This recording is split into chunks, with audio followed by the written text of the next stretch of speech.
তাহলে জসপ্রীত বুমরাকে ছাড়াও ভারত কিন্তু বড় টুর্নামেন্ট জিততে শিখে গেছে, যেটা এই চ্যাম্পিয়ন্স ট্রফিতেই টিম ইন্ডিয়া প্রমাণ করে দেখালো। তো বুমরা তো চ্যাম্পিয়ন্স ট্রফিতে খেলতে পারবে না, সেটা ওই মানে টুর্নামেন্ট শুরুর প্রায় এক সপ্তাহ আগেই আর কি মোটামুটি আমরা জানতেই পেরে গেছিলাম অফিসিয়ালি। তো তখন কিন্তু ক্রিকেট মহলের অনেক বড় বড় বিশেষজ্ঞ বলেছিল যে বুমরা যেহেতু ভারতের এই স্কোয়াডে নেই, তার ফলে কিন্তু ভারতের বোলিং শক্তিটা কিন্তু অন্তত 40 থেকে 50% কমে যেতে পারে।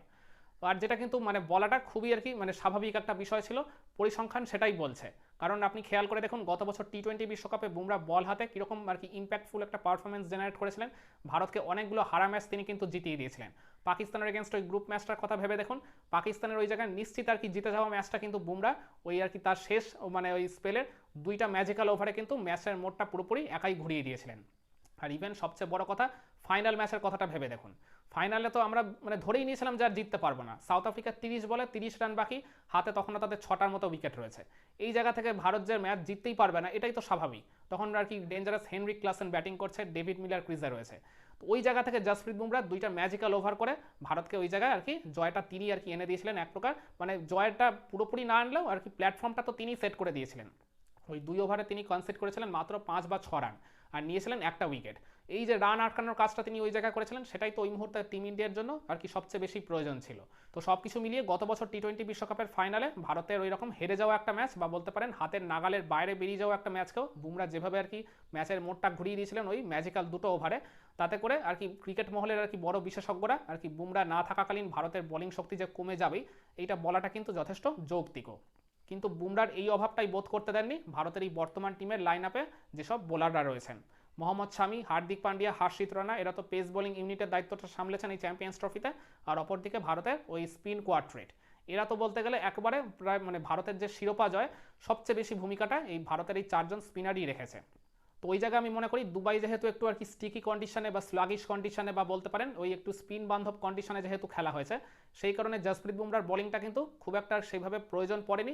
বা বলতে পারেন মানে মানে বুমরা থাকলেও হয়তো ডেফিনেটলি তিনি ম্যাজিক্যাল পারফরমেন্স করতেই পারতেন, কারণ বুমরার কাছে কোনো কন্ডিশন বা পিচ এগুলো ম্যাটার করে না। তিনি সব পিচে সব কন্ডিশনে সব ক্ষেত্রেই কিন্তু একেবারে পারফেক্টলি মানিয়ে নিতে পারেন, বা তার বেস্ট পারফরমেন্সটা কিন্তু ওই জায়গায় ডেলিভার করতে পারেন। তো এই মানে দুবাইয়ের কন্ডিশনটা আমি বললাম ওই স্পিন বান্ধব বা স্পিন ফ্রেন্ডলি কন্ডিশনে যেহেতু খেলা হয়েছে, সেই কারণে দেখা গেছে স্পিনারদের এফেক্টিভ রোলটা অনেকটাই বেশি ছিল রেদার দেন পেস বোলার। সেই কারণে তো ভারত লাস্ট 3টা ম্যাচে মাত্র 2জন পেস বোলারকে নিয়ে খেলেছে।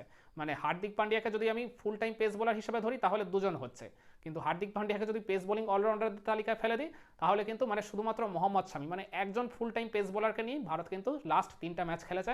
আর সেখানে কিন্তু ভারত সফল হয়েছে মূলত এই স্পিনারদের দৌলতে।